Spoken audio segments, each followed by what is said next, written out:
Hello, everyone. I am Matthew Thomas with Super Cool Radio, and my guest this time from Massachusetts on the East Coast. She is the lead vocalist for Sunsinger. Please welcome Carrie. Hey, how's it going, guys? Thank you so much for being on Super Cool Radio. How are you doing? Good. I'm doing good. Hanging in there during this crazy world right now. Yeah, for sure. Definitely almost a year in. Almost actually, I think over a year in exactly now. It's definitely a lot of things have changed. Absolutely. But let's kick this off. Very fun interview. Fun question to start this interview. There we go. If you were going to go on a trip and take only one band to listen to, who would you go with? So, honestly, I have to say, like, my gut instinct is Coheed and Cambria, just because one, I'm obsessed with them, like classic. Could listen to all of the songs, every album, start to finish, on shuffle, don't care.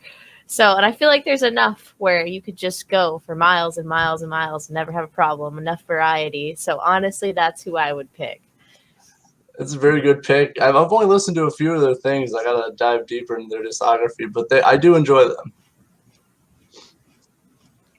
Yeah, they have a lot of discographies, so it's definitely a deep dive. Yeah, for sure. And I think we'll have to catch up on that for this weekend. But switching gears, talking about you, this is your interview. You are part of the Sunsinger, but even before then, how did you know you wanted to become a musician? So ever since I was like a little peanut, I'd say 3 or 4, I've been singing. My parents could not keep me just away from music itself. And then by the time I was 11, I finally convinced them to get me a piano. And so I feel like once I had the piano in my hands and I could play both and like sing and write and kind of do whatever I wanted with that, was really the moment when I was like, I want to do this as a professional. Like, I'd love to do this as a career. I'd love to do this all the time. But I never thought I'd be in metal. I definitely feel like becoming an adult and then like learning about all genres and then finding my favorite genre was really what shifted me into wanting to be, more of a front woman and in a metal band or more of a rock band than just being like a solo artist. Yeah, now how'd you get into metal? Is there like any certain bands or certain events that said, you know what, I want to shift more into this direction? Um, I feel like once I was allowed to pick my own music and listen to what I wanted, I really just shifted. And after like my first Warp Tour and Mayhem, festivals, I was hooked. And a big influence for me originally was Miss May I. I'm a big fan of Periphery. Nowadays, like I love bands like Jinjer, anything that was similar to that, even local bands like that. With especially with female fronted vocalists, that would always get me. Um, but then I feel like when I finally I became disabled around 20. I'm 25 now, and it gave me the opportunity to kind of just do what I wanted because I kind of took a break from everything. And I feel like just learning about screaming, and I started screaming at like 16 in my car, and just the energy you can get really made me want to just try writing my own metal music. I feel like it was just I like the feeling too of how it feels on stage to play. It definitely metal it's very powerful. It's something kind of different, especially when you add in like screaming and harsh vocals and all that stuff. Oh yeah, absolutely. There's For nothing sure. better than a good scream, man. It's my favorite part. Especially too, like especially if you like for me when I listen to new music and like it's unexpected that there's a scream coming, it takes you back a little bit. Oh yeah. Especially I was listening to Stitched Up Heart with My Demon, and Mixie had like Mm. a really incredible scream, like almost close to the end of the song. And it was the first time I actually listened to it, and I was like, "Dang, that's good." Oh yeah, I love when especially when I hear a scream for the first time because everyone's different and it's just like voices, honestly. Everyone's scream is different. So, Yeah, for sure. It's always different, and it's always a cool experience for sure. But now transition into Sunsinger. So how did that band form? How did you get like that band to come together, and how did you choose the name as well? originally James had a few songs, our lead guitarist, and he was kind of searching for people to play with him, seeing if he wanted to maybe make it into a live project. So I jumped on when we had just him and another bassist. Originally, our first bassist kind of moved away, so he didn't stay in the project too long. So then me and James hunted down the last 3 members, and had them jump in to kind of create our team that we have now, which is Dustin, Chris, and EJ. So yeah, it really started with James, and then me and him kind of collectively, I would say 4 songs in, finally got the rest of the group together, and now we really write as a whole and work as a whole, which is awesome. Now, what is kind of your writing process for Sunsinger? So usually Dustin or James will write like half a song or a whole song, and they'll drop it in the drive, just kind of unrevised. And the other one will be just as fast to pick it up and work on it.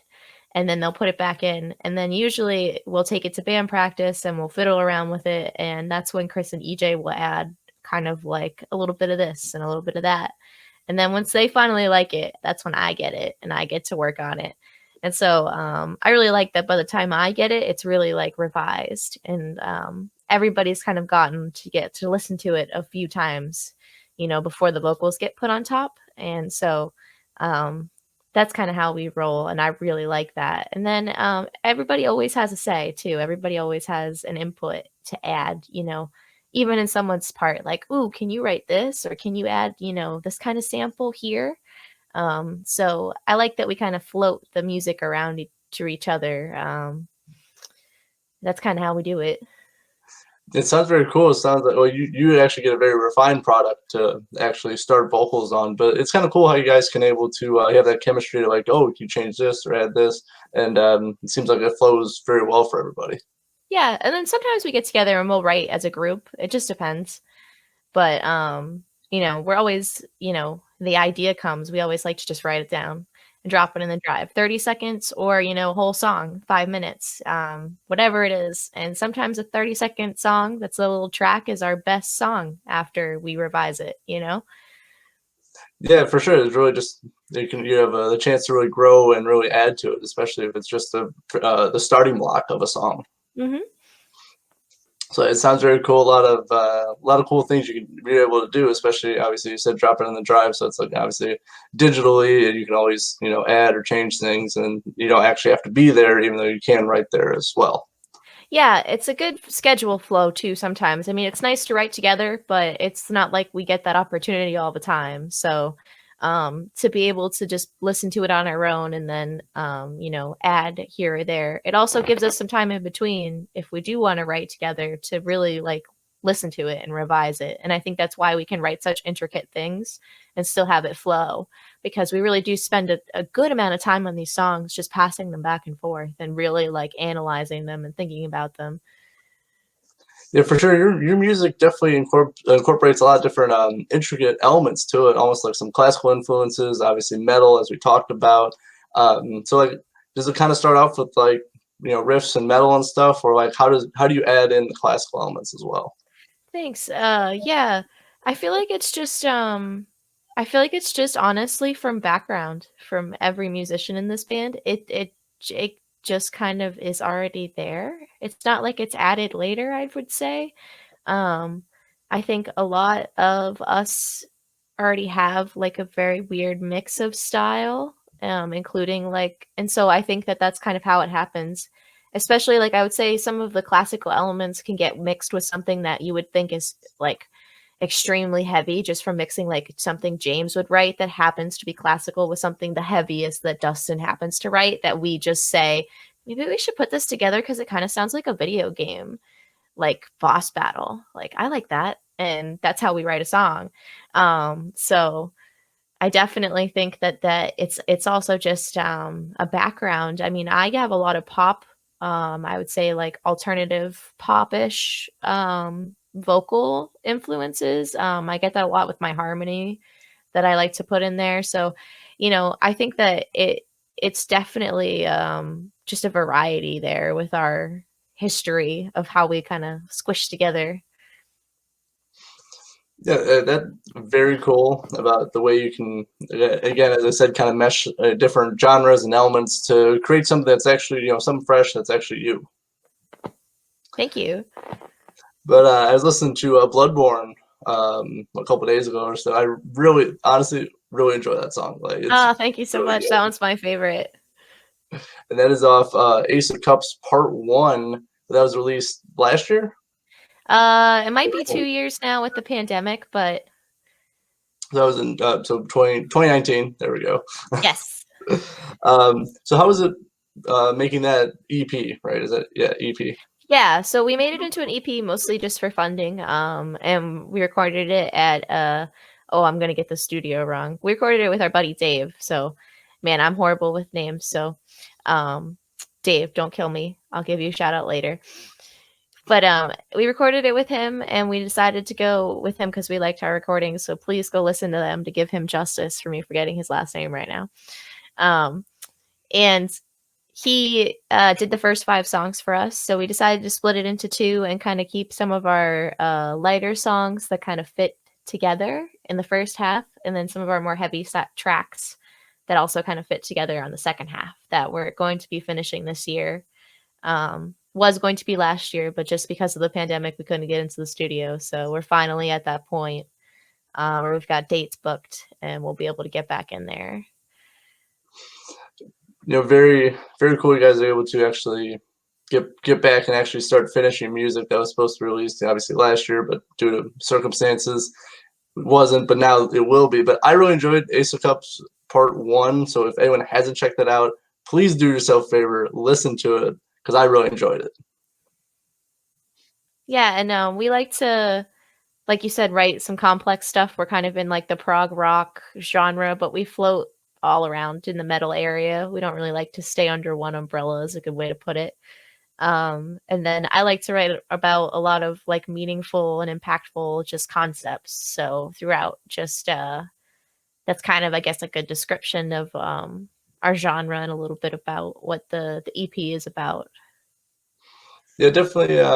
The songs definitely change, like elements and genres and stuff like that. I mean, still in the metal, but it incorporates different elements throughout, like each song. So each song actually it has a different feel and vibe to it. Yes. Yeah, we're hoping once we have, 4, 5, 6 albums out that we can make some nice compilations of, similar sounding tracks. We're thinking long haul here. So, you guys are in the beginning stages, but, once we have 5 albums out, I can't wait to finally clump together all of the tracks that kind of fit in the same genres and make their own little, maybe collection CDs. That'd be very cool. I don't see a lot of bands actually doing like collections. I see like kind of like best of, but that's only kind of like one-offs. But collections usually has multiple releases. So I think that'd be really cool. Yeah, and I know bands do remasters, so it would always be cool to be able to do like a remaster of all of these songs and put them on the same CDs as like a collection. Just because we don't like to, I guess a good way to put it is we don't want to have to fit in one bubble. We kind of refuse to. So we're going to continue to put out music like this. We're going to continue to put out what we want, what we're feeling, and eventually we'll be able to have that nice 10 songs in each genre for our fans to be able to listen to. So I'm really excited for when that comes. I do like that you don't really fit into like a certain bubble, that you guys are free and able to just kind of make wherever you feel. And I think that's like a big thing about music and big thing about art is making how you feel and how you express yourself. Oh yeah, I mean sometimes that's how you start a new thing, right? Just maybe we should start calling it a new genre. We should just invent a name, taking suggestions. I like that. I've never said that before, but I'm actually thinking that now. I like it. No, I honestly I really like it. It's like because like genre, I don't know. I kind of feel it's a little outdated, for like terms because like there's a lot of different music I listen to. Like the album changes. Like you have one song that sounds like a rock song, then you have the other song that sounds like completely different, like a blues or like a country or something. And it's just very nice that people are expressing themselves using different styles of music. Oh yeah, we're getting a great blend nowadays. I really like that. For sure, I was listening to Billie Eilish like yesterday, and like just the way she's able to just kind of move around and change styles is just honestly, I'm just very impressed with it. Yeah, I feel like she's a great example of someone who has a great number of albums out where you could consider like taking and going in yourself and making a playlist if maybe like, just the songs you like of hers, maybe they're in the perfect genre for you. Because she does a lot of different stuff. I listen to her myself. Yeah, I've been listening to like either like pop or like pop punk this week, so I've been just kind of floating around doing kind of stuff in that style. Yeah. But also, so I've heard you guys actually, so as you said, you guys are back in the studio. Any kind of hints or stuff that you've been working on that you can discuss? Yeah, so like I said, we're working on part 2. I guess a little secret that we've been giving away is that this half is heavier than the first half, so a lot heavier actually. One of the songs has only screaming in it. If you've seen us live, you would definitely know what these songs are like. This one of the songs on this EP that's going to be a single is like our like crowd stopper because people see me. I'm 5'1" and I'm like 100 pounds, so people see me scream a whole song and they're like, "Wait, what? Is that her? Wait, which one of them is screaming right now?" Usually for the first 30 seconds. So I'm very, very excited to drop our heavier half. I guess our more Dustin influenced half, where we finally pulled him into the band and had his creative writing style actually kind of get implemented into the songs. So that's my little secret giveaway about part 2. And then I guess with COVID, we have like a whole nother album. We just, so I won't say anything about that, but we have like 10 songs that we could do something with. They're just sitting there now. So these are 10 different songs than the ones you're currently working on. Yeah, they're just new, pretty much fully instrumentally done. 5 of them have vocals. 5 of them are just kind of floating ideas for vocals, but that's, in my opinion, basically a whole album right there that we could have out within, another year or so. That's very cool. I mean, the one nice thing about, if there is a nice thing about COVID is that it does allow more time to actually, create and work on music. Yeah, and like I said, we flop around in the drive, so it's, we didn't have too much trouble there. Yeah, I mean, yeah, for sure. Especially like, I mean, there's not much going on, so you might as well create stuff. So, but also, part 1, I mean, it was kind of lighter, but I mean, there's still some heavy aspects to it. So now I'm really curious how part 2 is going to be because I'm really looking forward to it. Yeah, that's why I meant like heavier, like definitely heavier than what you're thinking. Like 3 times heavier than the songs on this one. Definitely is the heaviest one on this song, on this track. So, well, I'm very curious how that goes, especially with the song that you're screaming the whole time. Like I'm very curious. I haven't seen you guys live. I'm in the Midwest, so a little bit of a drive, but really looking forward to seeing how that sounds and everything. Yeah, I cannot wait. So definitely looking forward. Any kind of expected release date for part 2, or are you still? No, we do have the artwork, so hopefully, all is well with the pandemic, and then the second it's in our hands, we will be able to decide, do we want to release it or do we want to wait till we can have a show? We'll probably lean towards just releasing it, but we just haven't decided yet because it really is going to just matter where the pandemic is at the time. Yeah, for sure. Especially, it seems like things kind of change every day, so we'll have to just wait and see. Yeah, absolutely. And it's state to state. We might be able to have, a little small thing with tables here, in a couple of months. Who knows? It just depends on how we're doing, so. Yeah, for sure. Really just depends. But I honestly really like the artwork for part 1. It was I don't really know how to actually describe it, so if you want to take that, because it looks very cool. So it's done by I do some of our artwork for like our t-shirts and things, but for the album art, I decided I wanted to export it. So I found a girl, and and I didn't know at the time, but she was on my Instagram. She's from the Netherlands. And so we commissioned her to do the art, and it's all hand drawn. It's done in like, she uses Prismacolor markers and pencils and then a little bit of paint. And so she did the first piece. It's based off a tarot card. So you'll have to look up the Ace of Cups later if you don't really know what that's about. But it's kind of just like about like emotions in the beginning and, you know, starting new things. And there's a positive and a negative side of it, depending on if the card's flipped up or not. But yeah, so she did the first piece, and then actually the second album matches. It's like they kind of go together because they were supposed to be one piece of technically like one album. And then we're gonna have a third illustration from her as like an exclusive thing if you get the stuff together, was an idea. So she's working on that now, and I'm very excited. But I do have the second EP's album art in my possession.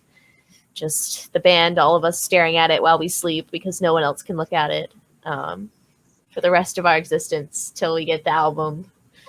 But it's beautiful, and I can't wait to share it with you guys. But yeah, she's great. Her name is Nicole Shoemaker. I didn't butcher it. And her name is Howl Moon Art. So she's on Facebook. She's on Instagram. She makes great artwork. So yeah, if anyone hadn't seen the artwork for Ace of Cups Part 1, like the blue background is just, it's really stunning. Like it just really complements everything that's going on in the foreground. Yeah, I think it's just because she did it traditionally too, and then it was made digital, that it has like a little bit of a different look to it, and it's not on a straight black, you know, and so it has that dimension. And I really liked the idea of going with more of a traditional art style that was just really well done, so it looked and could compare to this traditional versus the digital that's just so crisp. Because you can tell it's traditional. You can tell it's not like fully done in like, you know, Photoshop or anything or a program. So I'm a big fan of our art. Yeah, if you guys haven't checked it out. She did another one of our t-shirts too. That's like, it's got 2 dragons on it. It's my favorite. So that one's probably on our Facebook somewhere if you want to go digging. Maybe I'll share it later to the top for you guys. Yeah, I really want to see it, because just her artwork. I mean, yeah, as you said, it's like a traditional drawing, and she took the time to actually go through and create all of that. To me, it's just amazing because I can't draw, so I'm always very impressed, especially when it looks as good as it does. Yeah, when I get off with you, I'll go post just that dragon piece, and I'll just tag her Facebook. So if anybody wants to go digging on our Sunsinger Facebook for her art, go for it. Yeah, you guys will be blown away by it, because I know I am. But also going on with you guys currently, so you started the Twitch channel fairly recently. So what do you kind of do for live streams? Yeah, so we started Twitch during the pandemic. God, I can't remember which month because I love our homies so much. We usually play shows out the ass. So pretty much everyone that comes to see us at a show was like, you need affiliate? We got you. So within a month, we were affiliate. Like 1 month, we were affiliate. I was like, okay, so we're streaming now, right? This is what we're doing. This is what we do now. We just exist to stream. And so James and Dustin already play a bunch of games. Sunsinger was actually named after a Dark Souls reference. So they have been playing things like Dark Souls, Bloodborne on the weekdays. And then on the weekends, we started playing Smash. And that's actually been our best hit. Every Saturday night, our friends come out and they pay us to take shots. And we host a Smash arena. And it's pretty much just like being at a show. It's the best. I've honestly could not appreciate these people more for coming out every week and just vibing with us and playing Smash. And I'm bad compared to we have people that play in tournaments and win big fancy tournaments. So compared to me, I'm really bad compared to them. And I still play. So please come play with me if you're really bad at Smash. This is a call to all the bad Smash players. Please come help me. But yeah, and so we've been doing that all pandemic, and it's been a blast because we haven't been having any shows. and it gives us a weekend thing with the group. You know, everybody streams with mostly every weekend. It'll either be 3 or 4 of us there. So, so yeah, Twitch has been a lot of fun. It's just been kind of a replacement for shows for us. Yeah, I'm gonna check out your Twitch channel. I have never played Smash, so I could totally help you out and make you look better. Oh yeah, thank you. No, it's tough. I like I said, these people that play with us, they win like fancy tournaments, so it's difficult to try to challenge them when you're average. Yeah, it definitely. But like playing video games, like on the Twitch channel, just see. I mean, I have other friends on Twitch, so like I always try to stop by when I can. It is always a fun time. No matter what, you're able to interact with people, you play video games, you talk with people. It is a lot of fun. And we're social butterflies in this little group. Like if anybody who has met us, like we're all really fun, just I would say bubbly personalities. Usually our face paint is the opposite of our personalities. So I definitely think that Twitch was good for us because, you know, we like the connection. We didn't like that there was like a social wall here between us and our fans. So Twitch has been a great platform for us. Yeah, it makes a lot of sense that Sunsinger from like I played Dark Souls. Like my friend got me into it recently, and it's like, hey, you should play Bloodborne too. And I'm like, oh, okay. Like I grew up playing like Tony Hawk. I never really did like games like Dark Souls or Bloodborne or anything like that. It is a lot different. Oh yeah, I've watched them play it so many times, but I just can't play it. It's too hard for me. It is. I would say it's very frustrating. It's a difficult game to get through. Yeah, like I was playing Tomb Raider because I got it for free. Like Shadow of the Tomb Raider. I've been really enjoying it, but there was like one. It was like I had to figure out like this puzzle or something in this tomb, and I just couldn't figure it out. And I try not to look up cheats online. I don't try to do that unless I'm absolutely desperate. And it was 3 a.m, and I was either like I got to finish this and go to bed. So I was like, all right, I got to look it up real quick because it's already 3 a.m. But I did get it. Nice. Yeah, I'm going to be playing, I think, on Friday now on stream. So I've been doing Among Us and Stardew Valley. So I might actually open my Stardew Valley farm to the world to show how poorly I've been building my farm. But I picked the ones with the monsters at night. So you can't be mad at me for having like a tiny farm because there's monsters at night. But yeah, I like building games. So that's what I've been playing. Nice. I'm definitely have to check out your stream channel on Friday. And it sounds like you have a lot of fun. And like, how do you prepare for just a Twitch session? Do you just like kind of just hop on and go? Is there anything certain you do, or do you just go? I mean, we got a lot of sound equipment, and then you got to set up like the game and connect to the game to your streaming thing. So we have this like big setup in our living room so we can see the comments and have the game on the TV and have a nice sound. So we pretty much just come down and make sure everything's still plugged in from the 5 of us that live here and our giant hundreds of gaming consoles over there. And then we just usually either have like a drink or 2 and we'll just sit down or smoke and we'll relax and we'll wait for friends to stop in and insult us until we are better at the games that we play. That's pretty much what we do. Sounds like a great experience. I'm definitely have to follow you guys and add you to my Twitch channel, which people tell me I should use, and I probably should use at some point. Yeah, probably. I have one that's just for me that like I used to use just to watch people, but I never like used myself. And then we switched to Sunsinger, and I still have yet to use my own personal one, so I wouldn't even know. Yeah, that's usually how it goes with me. I was like, yeah, I'll start a Twitch channel, and then it's like, oh, that was 2 weeks ago. So we'll see. But if you do, we'll raid you. So there you go. Might have to. I know. Yeah, I do got some time, so I might do that. Let's say there's your incentive.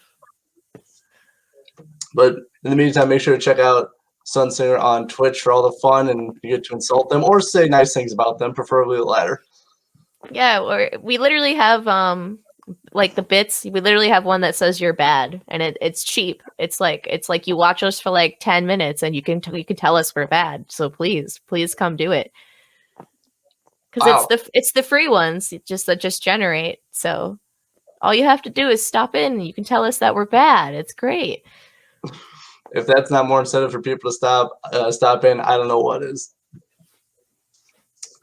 But moving on, as I said, make sure to check out Sunsinger on Twitch for all the fun stuff they have going on. But going back to you, Carrie, what music have you been listening to this week? Oh man, this week. So it's funny. I've been missing raves. So in general, I've been listening to a lot of EDM when I want something like upbeat, and just shuffly playlists on Spotify. Nothing that I could name off the top of my head. But then definitely on my side note, I've been listening to a lot of Jinjer. I've been thinking about doing a cover, and I'm still between kind of two songs. So I've been on like a little binge of just listening to them in general. Like, do I really want to do just these two, or do I want to listen to every one of their songs and then really pick between just these two or all of them again? But they're a great band, so the big inspiration there. What two songs are you thinking? Because I'm a big Ginger fan as well. So what two songs are you thinking? So I'm thinking Pisces, and then the one that's like, is it like After Speaking, or what is the title of that one? Because Pisces is their top song. I might grab my phone to think of the actual title. Again, I have like trash memory, so but I love Pisces because it's slow, and then she sings the heavy part, but it's still like soft and slow. It kind of reminds me of Hades' vibe of our songs, of something just like gentler. But here we go. Hold on. Jinjer. I always think it's funny it's spelled with J's. For anybody who hasn't listened to Jinjer, it's spelled like the spice, but with J's.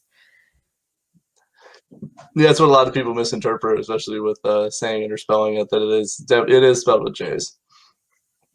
Okay, But I always get this wrong because I'm very dyslexic, and the word astronomy is very difficult for me to read.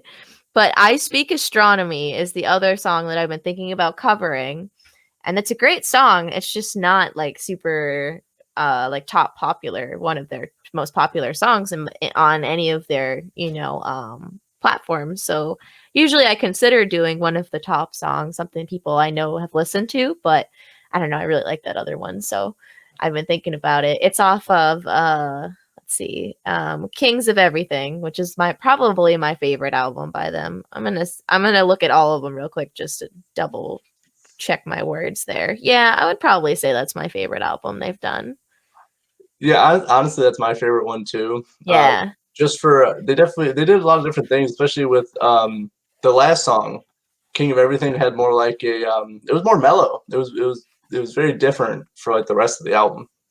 Yeah, I think that album is definitely like the most inspiring and the most similar to like what we do.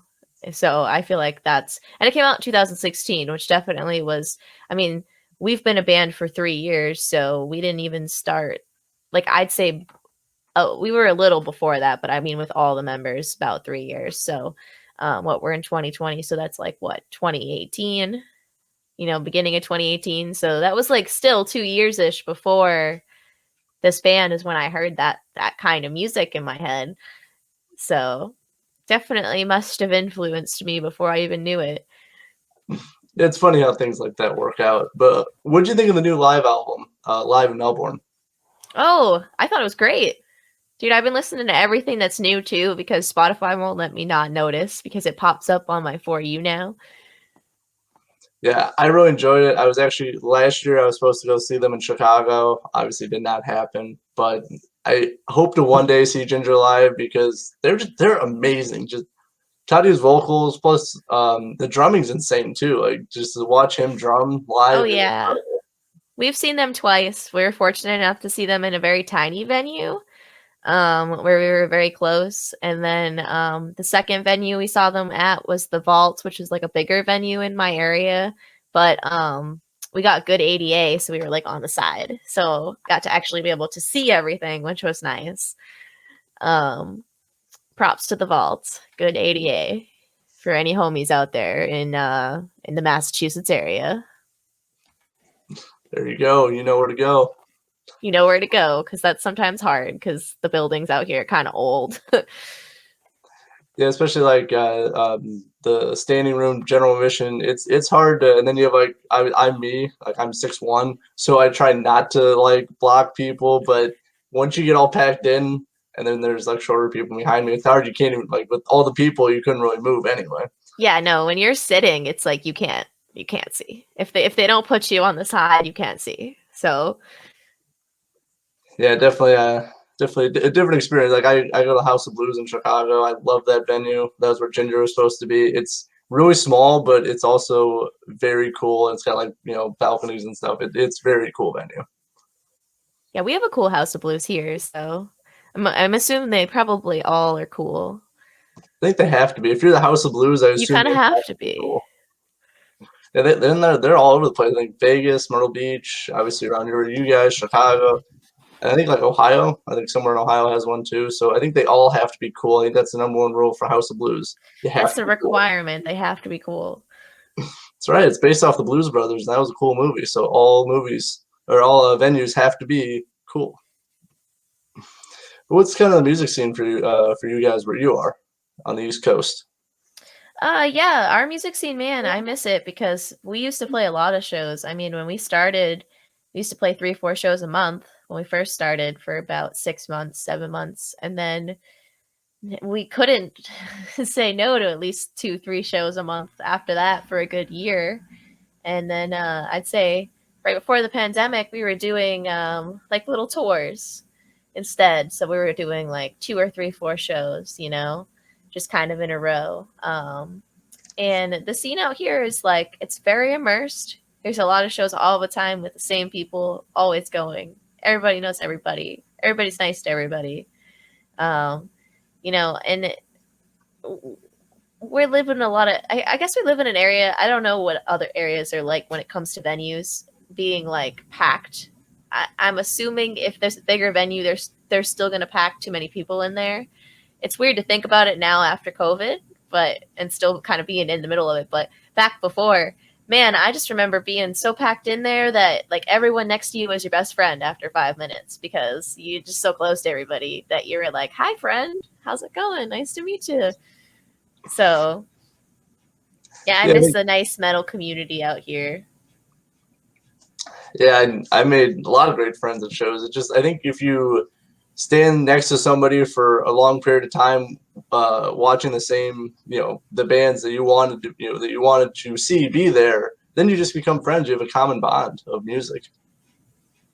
Absolutely. Yeah, and you always remember too, especially if that show was like so good, you'll be like, that was that guy I met at that show, and he feels like your best friend because you experienced it together, and all those stories you've told were about that dude, and those stories feel so much cooler than like the hundreds of times your other friend has just come over and watched a TV show with you or something, because it was such a great experience. Yeah, definitely. It's the experience of actually being there watching, live music, which is obviously a lot different nowadays. But back then, it was before all of this was a very unique experience, especially with the different venues. Because I traveled from Indiana, Michigan, Illinois when there was concerts, and there was always different venues, always finding different places. So it was always cool.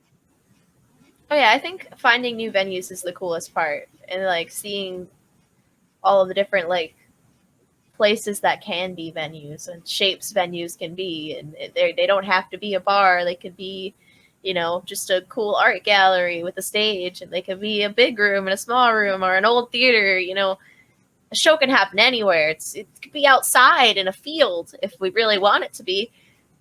I mean, and I think that's the magic about like traveling or going anywhere, just to any venues. I mean, one of my favorite trips was to Maine because the place like looked like a house, but then we went inside and it was like, it looked like a venue inside. It was so weird.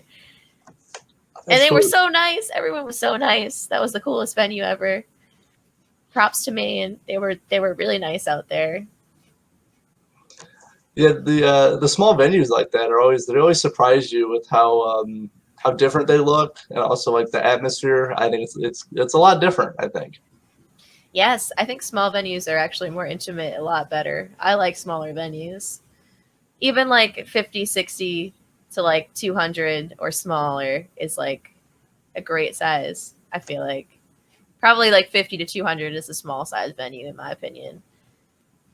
Maybe even 3, depending on if you got like a little balcony or something. Yeah, it's definitely that unique and, as you said, intimate atmosphere that it creates, that you can actually pretty much you can see everybody. You know, it's not like a huge arena where like the person way at the lawn, you know, you can barely see them. It's actually you can see everybody. And it's all in. Absolutely. So yeah, so always very cool. If I'm ever in Maine, I'll have to check out that house venue sometime. Yeah, it's on our Facebook somewhere. We always post flyers for all our shows and events, but I'll have to remember which venue that was because that was a dope venue. It sounds like it. Yeah, I've only pretty much gone to mostly bars or big arenas. I haven't gone to like places like that because I don't really know if there's anything out in my area. But if I ever do find one, I think I'd really enjoy it. But Gary, thank you so much for being on Super Cool Radio. Very fun interview chatting with you. But I do got one more thing before we go. What's kind of the future plans for Sunsinger for 2021? Yeah, so I guess we're just floating on the pandemic here on our boat, hoping to get into the studio, and then the current will take us as fast as it can to releasing. And hopefully that might include shows, that might not. That might include maybe a live stream. We will see, but we will definitely have some kind of release. And I really hope that is before the end of the year. We were hoping to do it in like October-ish of this past year. So, I would say that would be a great goal, but again, permitted if we are allowed to do it. And then just, I guess, hopping back on the wagon, however it is, wherever it is, because and trying to keep up with maybe Twitch when we do it, because we really enjoy Twitch. And when shows come back, I don't want to lose Twitch. We've all talked about how we don't want to lose Twitch. It's just going to be difficult keeping up with maybe finding a new schedule around when people are at shows or doing different times or, so we'll have to work it out. But I think that we're going to try to really keep, doing what we usually do, which is we book our own shows. Sometimes we host our own shows. And then, on top of that, we want to do Twitch. So it would be, playing and trying to stream. So I guess that's our goal for the year, on top of just getting out as much music as possible.